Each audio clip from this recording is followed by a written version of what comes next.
Nov občinski prostorski načrt prinaša v bistvu predvsem možnosti tega strateškega razvoja občine Šentrupert, ki se bo dogajal v naseljih Slovenska vas, Prelesje in bivša vojašnica Puščava. Lahko pričakujemo, da bo možno za investitorje neke nove gradnje, se pravi pobude za neke zazidljive parcele, da se bo tukaj sprostilo nekaj kmetijskih zemljišč za zazidljivo in da bodo lahko začeli z gradnjo.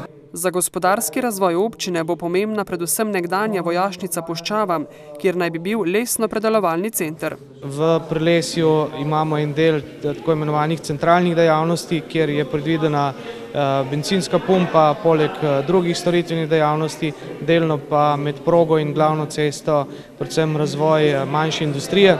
V Slovenski vasi predvidevajo večstanovanjsko gradnjo blokov in mansard. V Šentrupertu samem pa se bo dogajalo kar nekaj na trgu, se pravi prenova samega trga, kjer je sedaj usklajeno tudi z Ministrstvom za kulturo, da je stavbo na trgu, ki je sedaj prazno, možno odstraniti. V vzhodnem delu Šentruperta pa pripravljajo možnosti izgradnje naselja za 9 hiš, še dodaja Gole.